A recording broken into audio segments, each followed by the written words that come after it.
Hello, and welcome to the March 2025 meeting of Triangle Association of Freelancers. My name is Don Vaughan, and I'm going to talk this evening about the 7 pillars of freelance success. I've been writing for a very long time, almost 50 years now. I started when I was 19, I'm 67 now, and I started freelancing full-time in 1991. And since then, I've published around 2,000 articles, stories, and columns in more than 130 print and online markets to markets ranging from Mad Magazine to Encyclopedia Britannica. And doing all of that writing over the years, I realized that there were certain characteristics that a writer could develop that would definitely enhance their career. I call these the pillars of freelance success. And there are 7 of them in particular that I found to be particularly helpful in boosting a freelancer's career. And I wanted to talk with you about those 7 pillars this evening. The first one is inquisitiveness. Now, those of you who know me well know that I am a man of many questions. Whoever I meet, wherever I go, whatever I do, I have a lot of questions about everything. That's just the nature of who I am. And it's one of the reasons that I became a freelance writer. There was just so much out in the world that I wanted to research and know about, and I wanted to tell other people about. And freelance writing allowed me to do that. But you have to be inquisitive. I am very inquisitive. And a writer, I think, who isn't inquisitive to a significant degree will have a lot of trouble moving forward in their career, mostly because they're just uninterested, as opposed to me. I want to know everything about everything. Now, inquisitiveness also helps in a variety of other ways. It helps you generate more and better proposals for magazines because your interests and your knowledge is broader. And therefore, you see ideas in areas where other writers might not. And inquisitiveness also comes in handy when it comes to doing your research and the questions that you will ask your sources. You want to think about the readers of what your article. You want to think about your readers. What do they want to know about? What questions would they ask about the subject you're going to be writing about? Use that information to craft your questions for your sources, and you'll use that inquisitiveness in order to bring additional information to the reader himself. So embrace inquisitiveness. Really go out there and just think, I want to know. I want to know about this. I want to know about that. I want to know about everything. And it will serve you greatly. The second pillar is drive. Freelance writing, unfortunately, as many of us know, is a very rejection-driven profession. We're told no a lot more often than we're told yes by editors. But if you have drive, it pushes you through that rejection. Drive is basically the fuel that propels your career. It gets you up in the morning. It makes you write when you don't want to. It makes you realize the struggles of the job, and drive helps you push through those challenges and those struggles. Now, one of the biggest things that drive is helpful for is finding time to write. This tends to be a really common problem with a lot of writers, and that is just finding the time to sit down and get the work done. We have families, we have often outside jobs, so finding the time in order to do the writing that we want to do can sometimes be difficult. But drive helps you do that, and it helps you be creative. If you're just having trouble finding the time to write, get up earlier in the morning and write for an hour before you go to work. Or take your computer to the office and write during your lunch period. Or if you have to, carve out an hour in the evening after dinner and tell your family that this is my time. This is my writing time. I don't want to be disturbed unless somebody is on fire or on their way to the hospital. This is your time. Use that drive to find the time and everything else that you need to make your career move forward. Now, the third pillar is one of my favorites. It's professionalism. And basically, professionalism means doing your job as a writer. Professionalism comes into play in 2 areas, working with your editor and working with your sources. When working with your editor, professionalism means such simple things as adhering to your assigned word count and your assigned deadline, and not making dramatic changes to the direction of an article without notifying your editor first. These are all very basic things. But a lot of writers tend, especially once they find success, they tend to coast a little bit, and their professionalism can sometimes fall.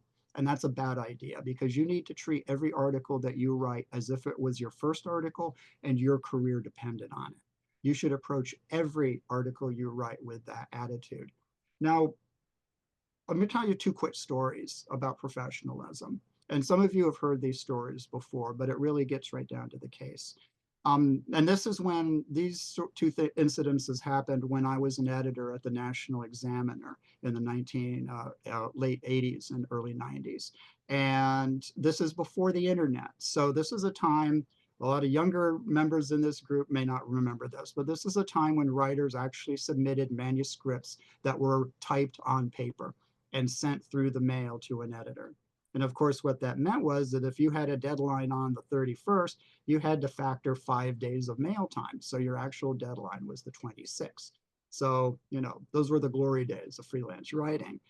So that was the situation I was in. And I dealt with a lot of freelance writers in my capacity as a senior editor at the National Examiner. One writer came in with a really great idea that my editor really liked a lot. She was assigned it. She was told to get it in as quickly as she could, that research it, write it, send it in fast. We need it right away. A week went by, no article. Week and a half went by, my editor's on my case. Where's the article? I call the freelancer. She says, it's in the mail. You should have gotten it by now. Still more days go by. Finally, the article lands on my desk. What this writer had done was completely run out of envelopes. So rather than going to Staples to buy more envelopes, she took her manuscript, stuffed it in an airline vomit bag, put some postage on it, and dropped it in the mail. And that's why it took so long to get to us. I don't recall if we used the article. I believe we may have, but I know we did not use that freelancer again. That was one of the most ridiculous, unprofessional moves we had ever seen. On another kind of unprofessionalism, we had another writer query with an article that we really liked a lot, a lot. She wrote the article, she submitted it, it was really good.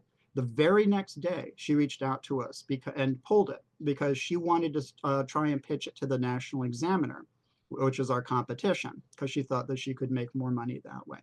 We told her to go ahead, and she did. The National Enquirer said no. She came back to us and we said no also, because that was such an egregious thing to do. You do not get an assignment, turn it in, agree to everything, and then turn around and try and sell it to another magazine. We never used that writer again. These are examples of unprofessional behavior. It's not difficult to be a professional writer. As I said, it's simply a matter of meeting your obligations. And believe me, editors notice this, and editors talk. If you have an editor who's a friend, ask them about ask them about an incident of an unprofessional writer, and they'll give you 10. Every writer has these stories. You do not want to be the subject of those stories. Professionalism matters. Be professional in everything that you do as a freelance writer and in all of your engagements with sources and with editors. Now let's talk a little bit about confidence. All right.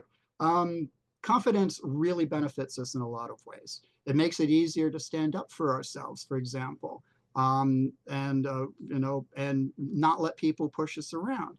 Because the fact of the matter is that the only people who really are out to protect us are ourselves. We think that our editors are our friends, and they may be friendly, but they're not our friends. Their alliance is with the magazine that they work for. That's their job. Okay, so you need to be confident in your ability to write. You need to be confident in your abilities in dealing with other people as well. Now, this confidence is really important. I mean, for example, it helps you with interviews, because if you're confident in your work and you're confident as a person, you're not going to be intimidated by power or by titles or by anything like that. You're coming in, you're two people doing their jobs.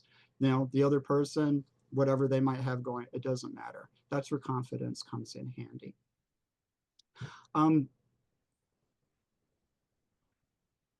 Confidence also, I would also encourage you, as far as gaining confidence as a writer, I always tell my students that they should read writers that they respect and writers who write well. And I am definite proof of that. I read nonfiction almost exclusively. And one of my favorite nonfiction writers is a gentleman named John McPhee, McPhee. John McPhee is one of the most confident writers I have ever read and one of the most specific writers I have ever read. And I learned tremendously as far as craft, coming just from reading John McPhee's articles for the New Yorker. He's written numerous books. His works have been collected all over the place. He's very easy to find. I strongly encourage you to find John McPhee and read him. I think that all of you will benefit from his words and just the fact of how he approaches a story and the confidence, as I said, that he brings with everything that he does. So if you're a little uncertain about your efforts, if you're not confident about your own work, reading that and improving, working toward improving your craft will definitely increase your confidence as a wordsmith. It really is. Every writer, I forget what the phrase for this is, but every writer kind of feels like a fraud at the beginning of their career. They feel that those initial successes may have been undeserved or were a fluke. They're not confident in their abilities as a writer yet. That confidence comes with experience, and it comes with sales, and it comes with working with editors and other people. And as we move up the ladder, the freelance ladder, our confidence increases. And by then, we're able to turn around and offer confidence to other writers, reassure them, let them know what they're doing right, gently let them know what they're doing wrong, and offer advice on how they can fix it. This is how we can help other writers gain confidence once we gain it ourselves. Now, I want to talk a little bit about knowledge. Knowledge is power, the saying goes, and this is especially true when it comes to freelance writing, because the more you know about the profession, the better you will be as a writer and the more successful you will be as a writer. By this, I mean such things as knowing what editors do, the specific jobs of particular editors, of knowing how magazines are produced, that kind of background information, of knowing what editors want and knowing what editors don't want, and just basically learning your craft and learning as much as you can about the profession itself. That's where the knowledge comes from. Now, there's a lot of ways to gain this. One way is through organizations like TAF. You know, we've got a lot of very experienced writers in this group, more than happy to help anyone who might have questions. You can get this too at any place where writers and editors mingle. Writing conferences like our upcoming right now, or any writing conference. Book signings are a great opportunity to grab a writer's ear and ask them some questions on how they found success and what magazines or markets they would suggest you pitch to and why.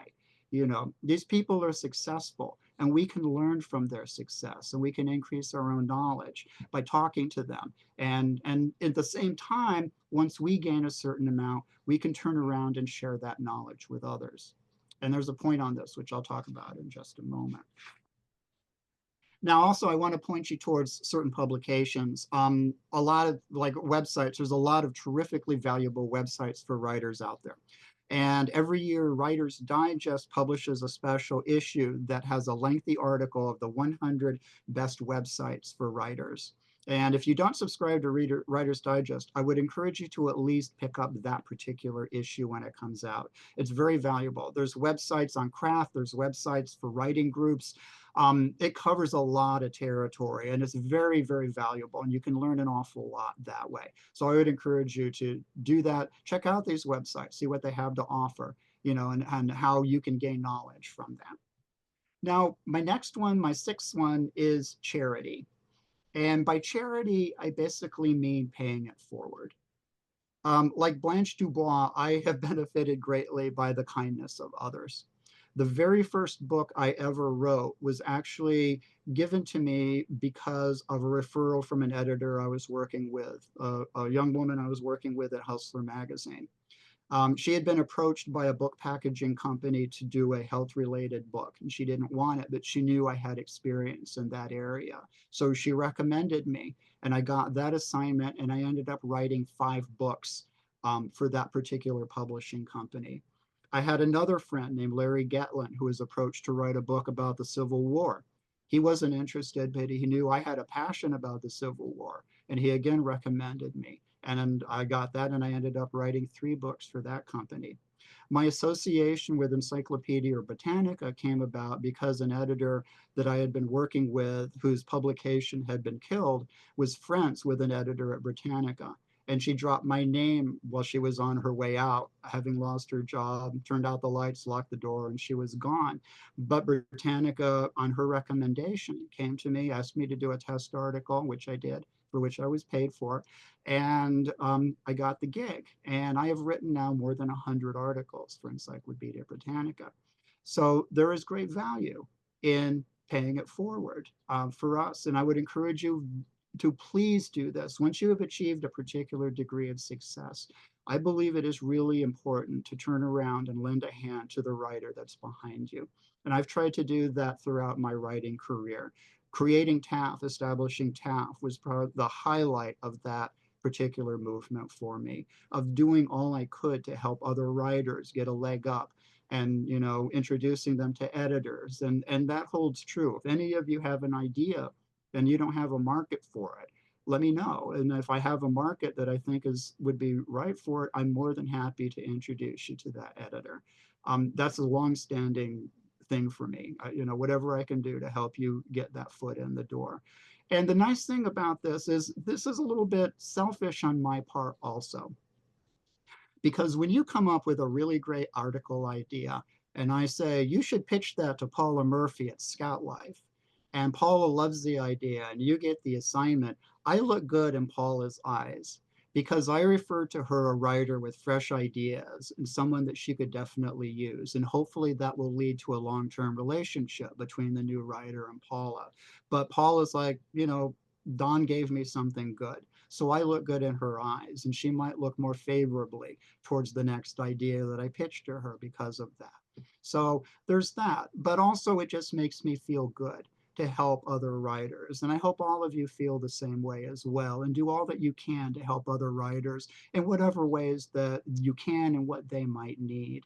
And writers come to us with all kinds of needs. You know, they haven't been published yet. They're having issues with editors.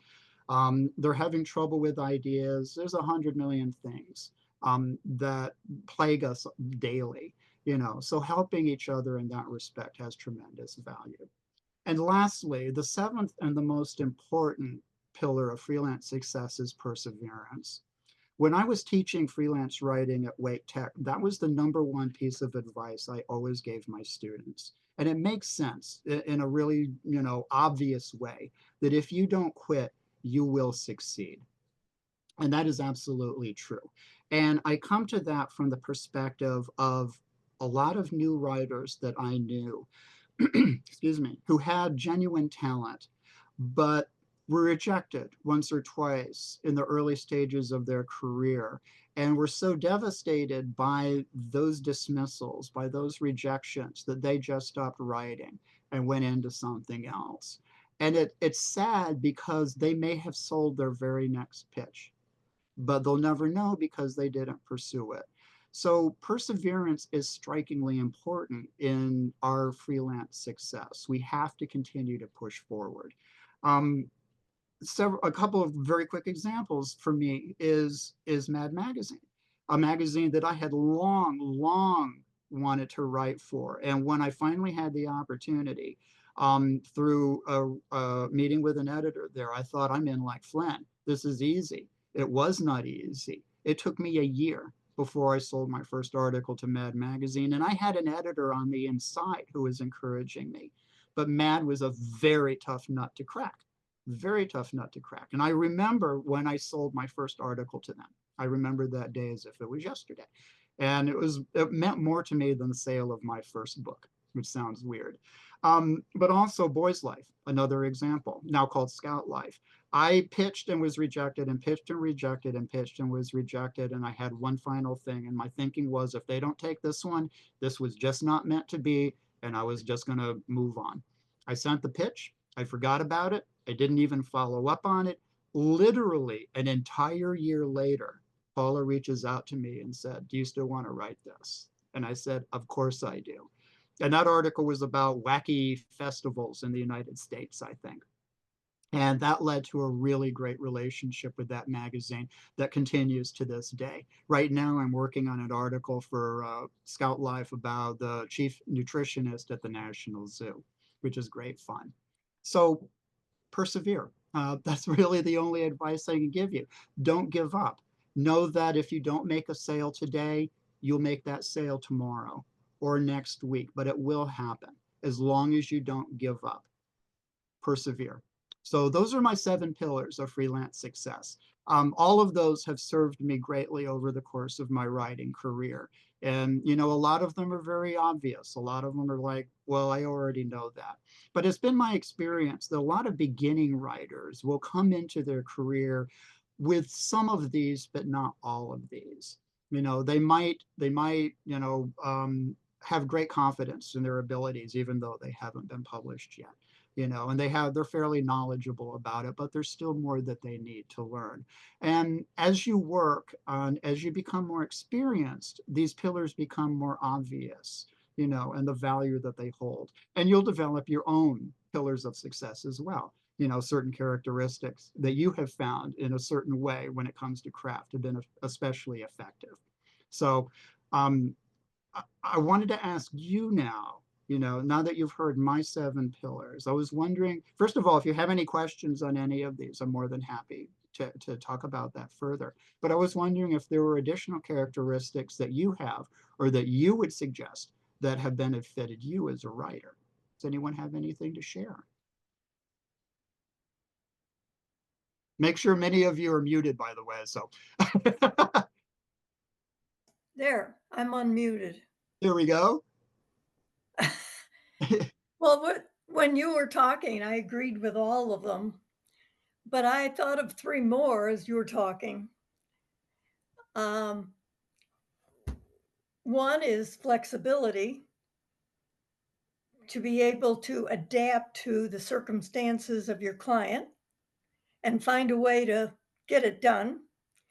Another one is versatility, which served me well because every time I didn't know how to do anything, I taught myself very quickly, and then I had a whole new skill. So I have been able to write in every medium there is only because I had to learn all the different parameters, the different formulas, whatever you want to call it. Mhm. Um, and the third one is just absolutely loving writing. And if you love it, it's fun and somebody's paying you for it. So how's Uh, that? that third one is especially important. I am getting Social Security now. I am edging towards what I consider semi-retirement, but I don't think I will ever stop writing, simply because I love it so much. I love writing. And if I don't write, if like we're on vacation, weeks go by and I'm not at my computer writing something, it actually physically affects me. It really does. I mean, it's such an important part of my life. So Roseanne, thank you so much for those. Those 3 are great, especially the flexibility. I need to add that one because you're absolutely right Well, about that. And a I writer who can turn on a dime, that's the only way I was able to make a living at it for all those years, that's a really good one. because without being flexible, I couldn't take on some clients or well, I mean, I just broadened what the offerings were for my clients. Mhm. That's it. Yeah. Let's see. Barbara asked when I was talking about professionalism, I said it was working with editors and also working with sources, those 2 people. And we need to be respectful. I want to talk for a moment, and this gets back to the professionalism thing about respect. And that is respect for your editors and respect for your sources, especially.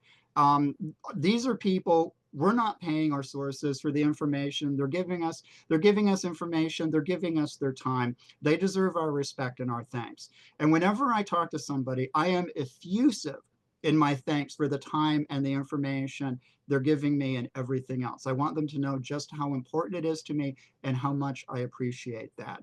And I have found that that kind of appreciation goes a long way in forming a relationship with a source that can, that you can turn to again and again and again, depending on what the subject is. So, respect. And editors' jobs are very difficult. I've worn that hat, not as often, not as long as a lot of other people, but editors now are overworked, they're understaffed, and it is a very tough job.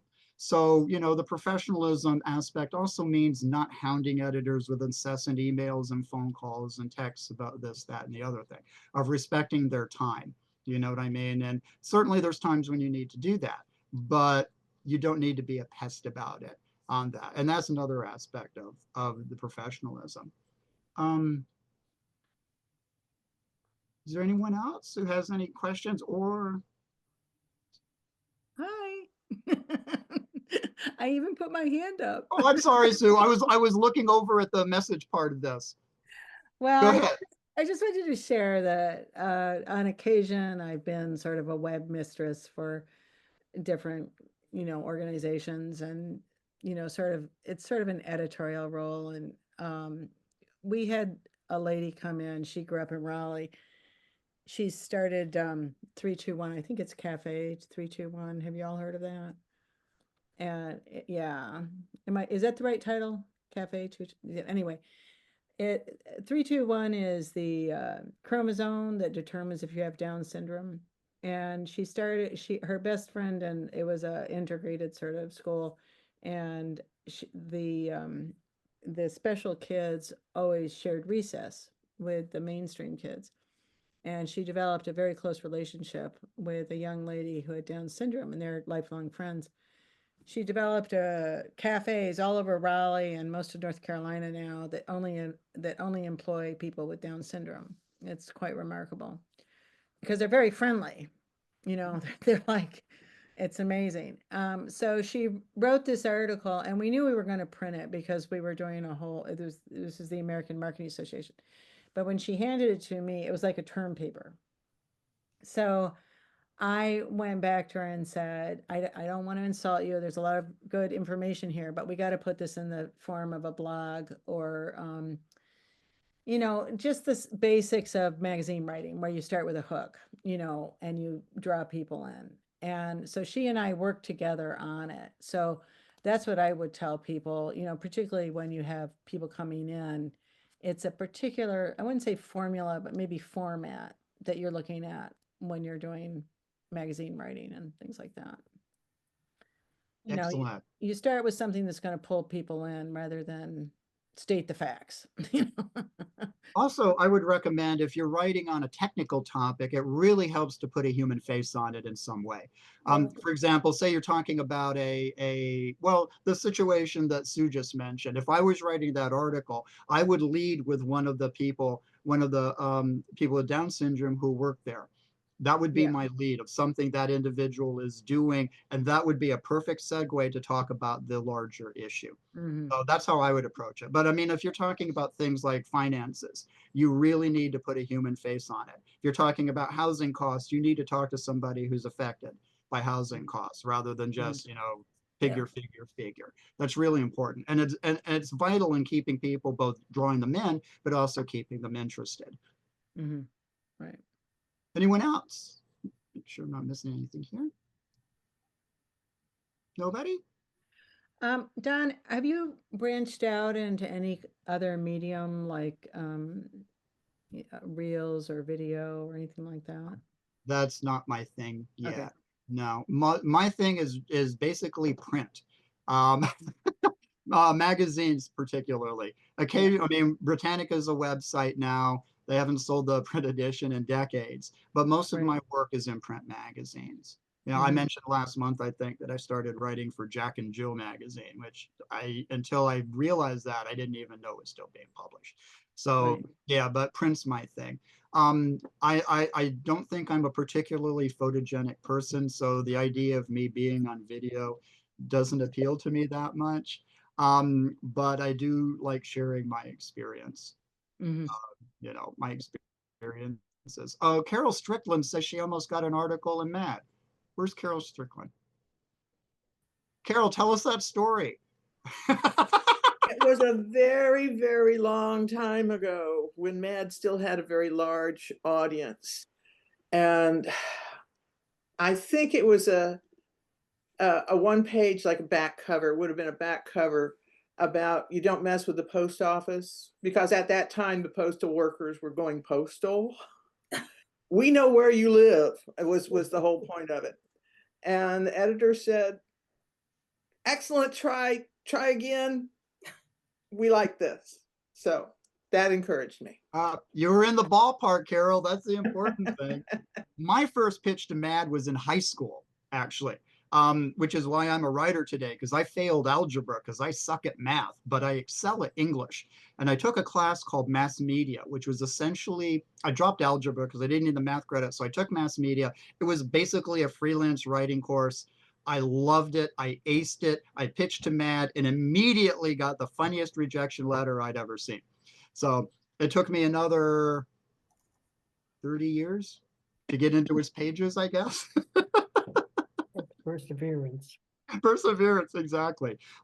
Elisa says, what do you tell writers who are starting from the very beginning where to start?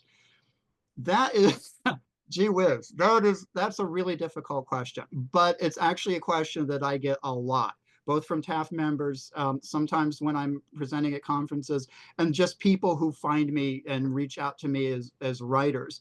And I basically tell them, you need to decide what you want to write before you move forward. If you're a freelance writer like I am, I'm a general freelancer. I write for everybody on everything.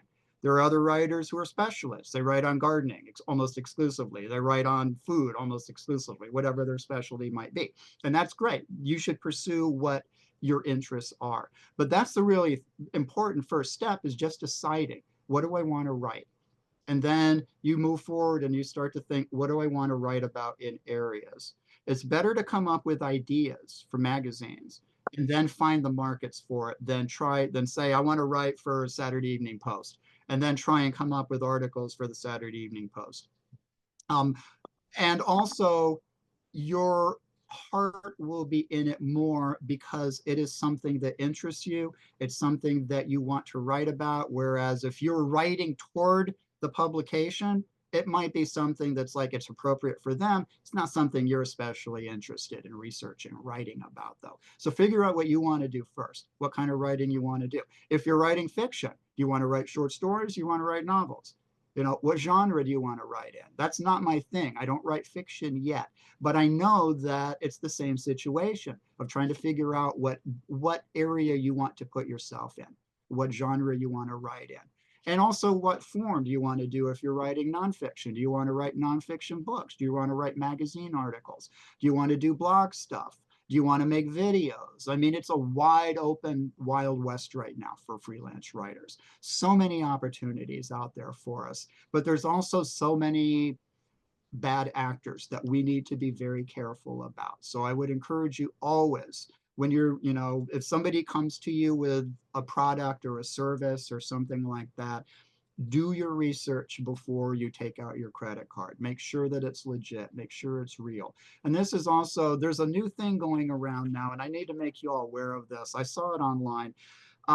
There's a new scam going in where writers are being approached with a very, very realistic pitch, saying, we're looking for writers. We want a writer to write this. And they're very specific about what they want. It sounds like they know what they're talking about. And it's like the money is good, but not so good that you realize this is a scam. You know what I mean? Everything smells right, but it is actually a bad check scam. So what they will do is they will send you a check and really encourage you to deposit that check. And then they'll say one of their funders, one of their patrons backed out and they need the money back. And the check, though, you write them for the money back, and the check doesn't clear and you're out that money. So if you're approached with something like that, be aware of the scam that it is. Elisa, I hope that I kind of answered your question. I had a question, Don. Yeah. I'm sorry Yeah. I had to tune in late, so I hope I'm not covering something that's already been covered. But, from the time I started, like I wrote a book a long time ago in my 20s, and, I've always been told that if you get any substance whatsoever to a rejection, it's called a nice rejection letter. and it means something, that you should be even flattered that someone goes into detail about why they're rejecting your piece. And rejections for me aren't on pitches. Like sometimes I get some tough feedback on the book that that my agent is pitching right now. But it's like, how, like, can you give you don't have to give a specific example, but how do you handle when nice rejections that actually give detail are kind of harsh or kind of hurt? Like, how do you move past that? Well, you have to remember that whatever the critique was specific to that particular magazine. You know what I mean? It's like I'm pitching to Cat Fancy and they reject me, but they're like, we've done this already, or you're in the ballpark, but you don't know our readers. You know what I mean? Whatever the critique might be, whatever the advice might be, I definitely take it to heart, because these days especially, it's increasingly rare to even get a response from an editor, much less a rejection in which they offer some comment. Most of the times editors won't even respond unless they're interested in an idea. So if they don't want it, they just don't say anything. So if you get that kind of rejection, it's a good thing. And it can be a learning experience. And, you need to decide if the critique is correct, and if they're right, or, if like, no, I disagree with that. I don't think that they're right about this. And I'm going to continue to pitch this idea the way I want to. But the short answer is there usually is value in a rejection that offers a critique. And I didn't get that many, but I appreciated the ones that I did. Yeah, I think the harshest rejection I've gotten recently was from Harper One. That, like, every other editor has said, this is great writing, but there's another reason. But this one said I needed a collaborator for my book, and then she'd consider. But, to me, I'm like, I think I can do this, but I don't know. So yeah, it's sometimes hard to shake off. Well, rejection is always painful, even if it comes with a kind critique, because we're being told no, and that means we have to continue, our search for a home for our work. I mean, it's like, a yes would have been much more appreciated. But you can't let that get you down. As a writer, you can never let rejection get you down. And you can't let it affect your confidence. You have to realize it is what it is. There's just one editor. It's just one market. There's plenty more for you to turn to, usually. So it's like, well, this one didn't want it, and that's fine. Maybe they did the idea already, whatever the reasoning is, but you always have a plan B and a plan C and a plan D. Almost always there are additional markets that you can reach out to if one editor says no. But don't let it shake your confidence. It's not a commentary on your ability as a writer. It's not your commentary. It's not a negative comment on anything about you. It just means that editor didn't want that idea. That's literally all it means. It's that simple. Carrie wanted to know about finding the right home for each original piece. I get that question. I understand where you're coming from, Carrie. I mean, very often, almost always, though, I will come across an idea and then find a home for it. And at this point in my career, I have a kind of a basket of markets that are regular for me. And so when I find an idea, something comes across my desk that I want to pursue, I immediately wonder, is this something I can pitch to something in that basket? And if it's not, then I will move forward to try and find the appropriate market for it. And as I showed with Mike Mislanska, the guy at the National Zoo, a lot of ideas, can go to multiple non-competing markets. That's how you make your profit as a writer. You don't make your profit on that first sale, because you're basically just, paying, getting compensated for your time. Actual profit comes from the resale of those particular ideas. And for Mike, it was 4 really good markets, well-paying markets on that. And I'm not done with Mike. Mike's at the top of my list. I'm constantly looking for new homes for his story. He's a fascinating guy. But that's what it is. So it's like, say if I've got an idea, it's about cat medicine. I know of several veterinary magazines that might be interested. If it's a story about something that might be of interest to young people, I can go to Paul at Scout Life, or I can go to Troy at Jack and Jill on that and see if they might be interested. And also websites. A lot of magazines, I've been doing a lot of writing for the websites of particular magazines. Saturday Evening Post, for example, I'm working on an article now about Walt Disney's participation in the war effort during World War II, specific to training films and commercial cartoons. So there's always a market out there for me. And the web stuff is new, and it doesn't pay always as much, but it's another place that I can throw an idea if I can't find a home for it somewhere else. So first, you want to figure out, is this appropriate for a magazine I'm familiar with? And then if it's not, if they say no, then you need to cast a wider net and see what additional homes you might be able to find for it. I actually have another question. Sarah? Yeah.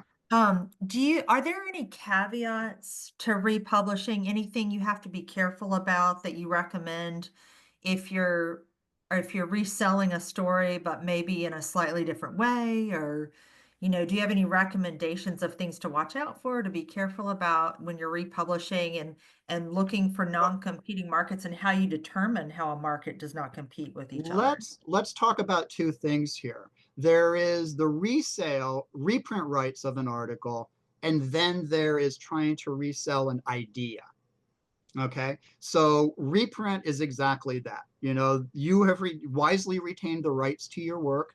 So, you own them on first publication, the rights come back to you, and you can do whatever you want to with that article. You can sell it to whoever you want. So you can turn around and, usually reprints usually go to smaller markets.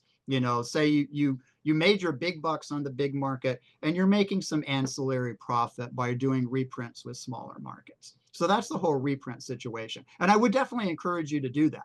I mean, it's essentially found money because you've already done the hard work. You're just selling them, this article, and, maybe you got 500 for it initially, and this people are offering you 150.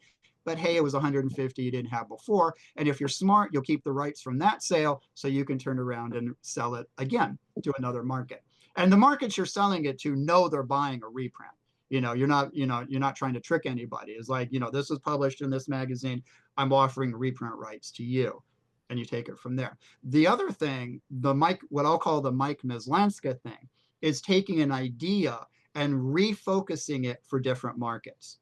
So with Mike, as I said, I sold him to Scout Life, which is a kids market. I sold him to his college alumni magazine. That's a whole different thing. I sold him to Veterinary Practice News, which is a trade journal for veterinarians. And now I'm writing about him for the Saturday Evening Post, which is a general interest publication. All four of those articles are about Mike Meslanska, but all four of them are very different in their approach to the topic and the content of those articles. I have to be very careful how I do that. I cannot let the article about Mike for Boys Life look anything like the article that I wrote for the Saturday Evening Post. Now, Okay, question, but they're non-competing in that, say, I couldn't sell him to Pulse Magazine and Veterinary Practice News Magazine. Those are definitely competing markets in that they're both journals for veterinarians. Sarah, I'm sorry, I didn't mean to interrupt you. Oh, no, I think I interrupted you. I think, oh, shoot, what was my other question? Now, do you have like one big interview for all four of these articles where you parse out different threads for different stories, or do you talk to him multiple times? Or Sometimes I will take information from a general interview if I can. But you want to make sure that you also have fresh quotes. You know what I mean? I wouldn't use the quotes from Mike in Veterinary Practice News for my article in the Saturday Evening Post. I might ask him the same question, but how he responds will be different, and that quote will be different. So I have to be very careful that these articles are significantly different from each other for that. And that's not hard to do. I mean, it's, how I'm approaching it for kids is a lot different than how I'm approaching it for veterinarians. The heart of those articles are completely different. Okay. And so, so in that particular case, it's not actually very difficult. Sometimes it can be a little bit more so, but the short answer is I will do separate interviews for every magazine. And Mike's cool with that. He loves the publicity, and it's good publicity for the zoo, which is really why he does it, and the various conservation efforts the zoo is involved in. So he's happy to talk about his job. And what the heck? He's in all these really cool magazines. It's a cool thing for him also. So he's cool. He's fine with it. And I found that in those cases when I've had to do this, almost always they're okay with an additional interview because they understand the circumstances. Okay. Thanks. Anything else? Don mentioned about getting ideas, and how he's always generating ideas, that just kind of tell a little on him. He mentioned about how he hates vacations because he can't be writing. While we were on our Australian New Zealand cruise, which is quite lengthy, he of course brought a notepad. And on the days we were cruising, and out at sea, he would be sitting there with that notepad. And by the time we got home, he had generated like 100 ideas for Encyclopedia Britannica. It was just ridiculous. But it works. And, I think it's a great idea for writers to have some kind of notebook. So, wherever you are, if something sparks, whether you put it on your phone, whether it's a physical thing you carry around, but it really does work. And, I've kind of incorporated it into my professional life. For those of you who don't know me, I'm a retired nurse practitioner. And now I do a lot of speaking at conferences. So you're constantly having to come up with topics for presentations. So it's the same thing. When I'm looking through journals or when I read something in a magazine or I see the latest thing that's going on in healthcare, then I jot it down in my little notebook and go, okay, that's probably something that they would accept as a topic. So it definitely helps to your advantage to do things like that because you never know what you're going to come up with. Sherry Comstock mentioned a site called Writers Beware as a good source for keeping up with writer scams. I wasn't aware of that. So Sherry, thank you for sharing that. And as Mark pointed out, you're under no obligation to accept an editor's criticism. So keep that in mind also. Yeah, I'll say that in my own business, I almost fell for a scam. This is a variant of the scam that you mentioned on. It is when someone says, I'm writing a check for what we're paying you and what we're paying another contractor. So you need to accept this check for payment of both you and the contractor, and then write a check to that contractor for the amount that is their share. But anybody, apparently with technology, anybody who has a check of yours can take your money now or hack into your bank account. And so you got to watch out for that too, not just returning a check that's been given to you, but if someone says, here, I'm paying you and somebody else together, we need you to cut the check to the other person. No, Yeah. that screams Mm. scam. Yeah. In my Screams. case, Yeah. in my case, it was a phone call. And I'm still a novice gaining experience in writing. I write predominantly novels or some nonfiction. But anyway, I had released a memoir. And I get this phone call one night, and this person was pretending to be a literary agent. And at the time I got the call, I didn't know very much about publishing, but I knew enough that these people were ones I sought. They didn't just call you on the phone. So that's how I found out about the website Writers Beware. Yeah, I would. You should always look into anything you're thinking of pursuing just to make sure it's legitimate, because scammers sometimes are extraordinarily clever. Like I said, Oh, she this was thing very clever, and it's so looks very, like it's the real thing. Exactly. And when I, especially if you're new, you sometimes don't know the scams that are out there. So, you're more at risk, Right, you're more vulnerable, for sure. right, Yeah, Yeah. for for what? sure. So it was I'm glad definitely, that you realized that, Sherry. And again, thank you for sharing that site. That's a really valuable thing. And I it was And very good. I actually subscribe and read their newsletter. And Yeah. that not only goes for writing, but it goes for presenting at conferences as well. Because I got almost close to being involved in a scam, being asked to say, oh, we saw your CV online and we see that you presented at all these conferences and Mhm. this was an international conference and, we really would like to have you come and present and blah, blah, blah. Well, then it turned out they paid nothing. You paid absolutely everything to travel to this foreign location and your hotel and your meals and everything else for the prestige of presenting. So if you're and you even looking at wonder, presenting at writers' conferences, just kind of be aware that sometimes those things come through email as well. yeah, and then some things are kind of quasi scams. They're just they give you some honor, but you have to pay to accept it, or Hmm. and Yes. Right. also for what it's worth, I've heard that the United States Postal Service is saying to never put checks in the mail anymore because people will take your check and now can get into your bank account or change the amount of money on it. Like people can somehow use the numbers to get to your bank account now. So they're saying, even the Postal Service is saying to never put checks in the mail anymore. Wow. Mhm.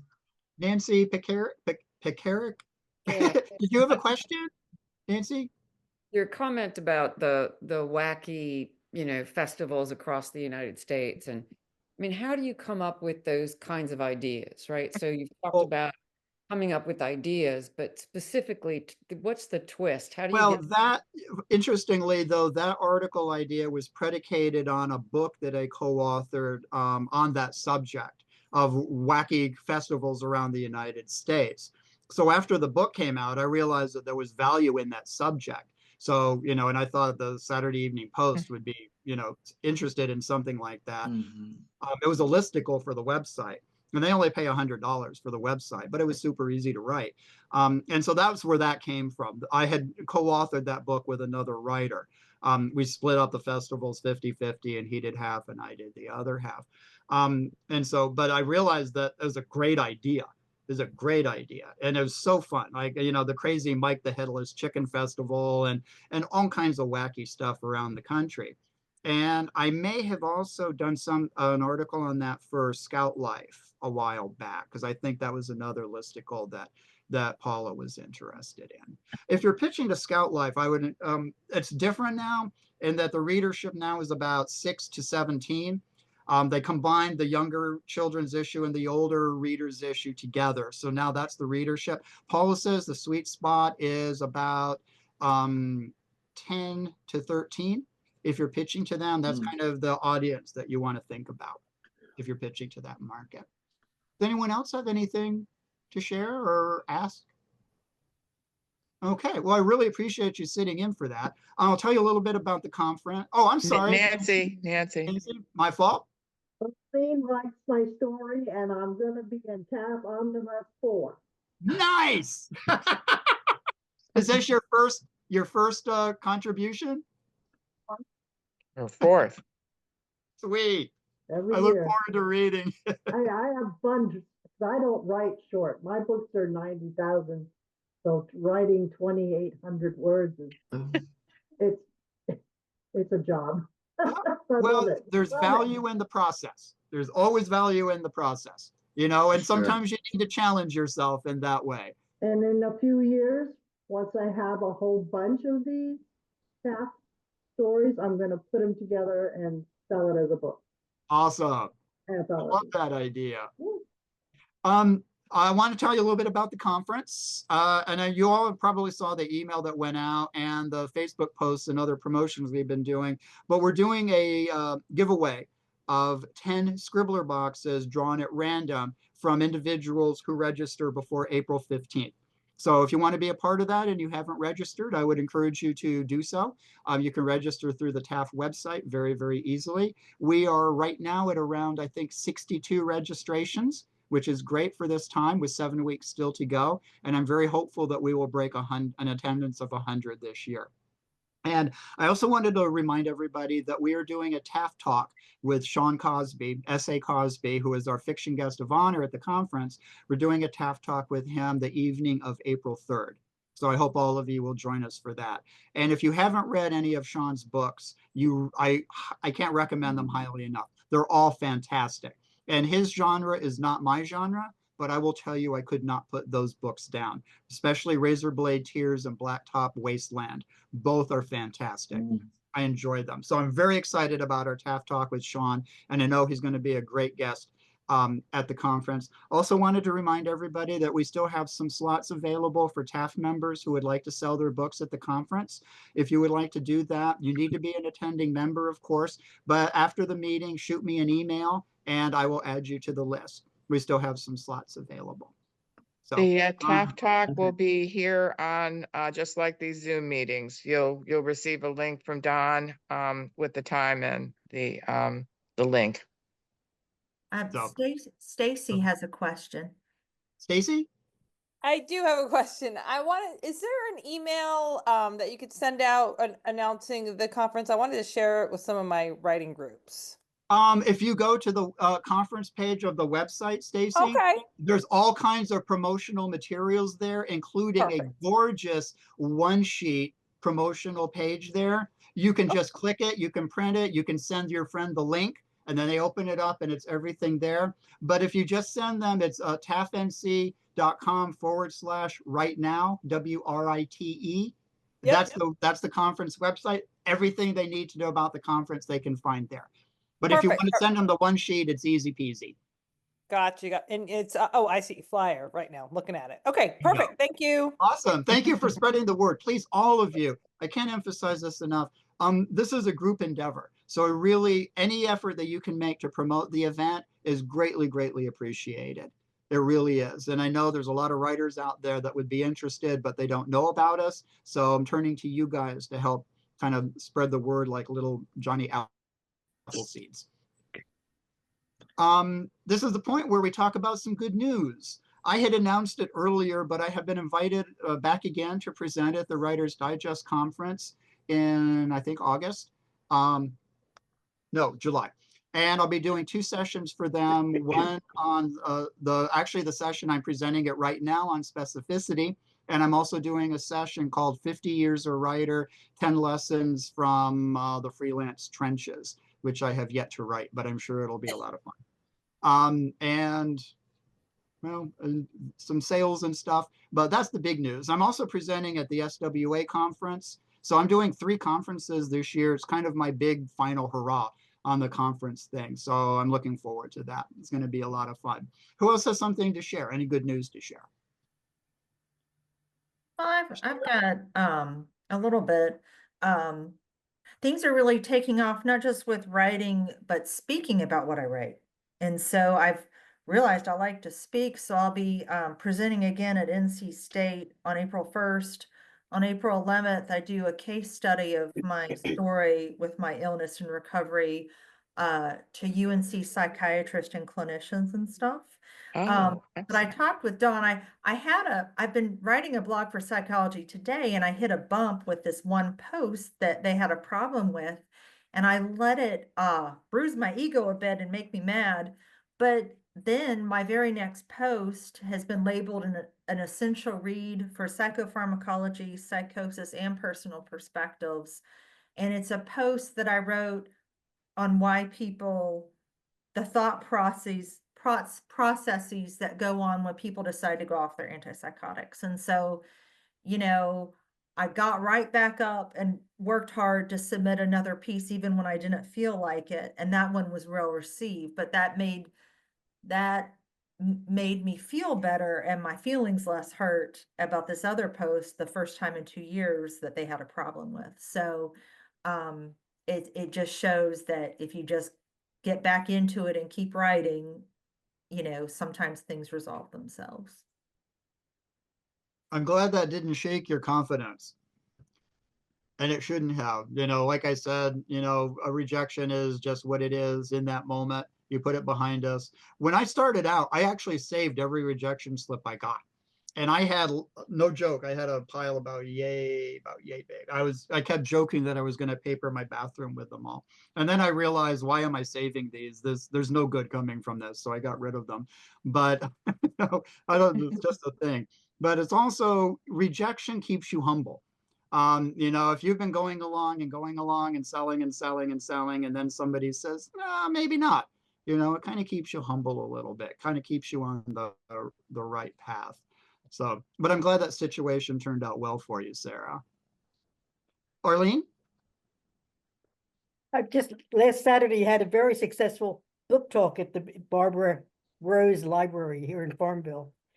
And the main thing is that it's my first time back out after COVID and then relocating to a whole new area that didn't know anyone in. So it felt wonderful to be out there alive in person, in the middle of the audience, talking about writing, about ghosts, about everything. And they were just enwrapped about it. So I'm so thrilled to be back in the life of it again. Oh, Feels that's good. fantastic, Arlene. I good. love that. Yeah. And I know that feeling too. Yes. That's wonderful. Anyone else? All right. I can't see to my right. Let me kill this real quick here. I don't know if anybody else has their hand up and I'm just not seeing it. I'm not seeing anything. No. Okay. Well, All right. Don, after you retire, are you gonna keep TAF going, or? Oh are you- yeah, I'm not going anywhere. Whew. No, you're not getting rid of me that easily. Uh, no, And you- I'll be here and to you bring the know- rah-rah. And he'll never retire. Yeah. Yeah, writers can't. don't. I'll Writers stop don't writing when retire. I'm literally physically incapable of doing that. That's the Yeah. only thing that's going to keep me away. So I just love it too much. You'll start writing about retiring from writing. That's it. That's it. Well, guys, this was a great meeting. Yeah. Okay. I'm so glad that we got together like this. I hope you enjoyed the very talk. much.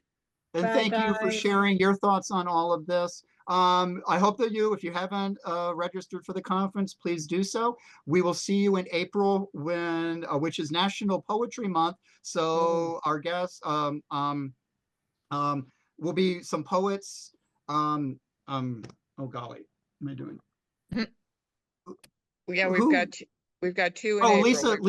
Lisa Tomei Zonefeld will be leading that discussion. And then in May, our guest will be Jennifer Bortel, who is the editor for the Saturday Evening Post website. And she'll be talking about her editorial needs and stuff that she wants. So hopefully a lot of people in TAF will be able to find some opportunities with that.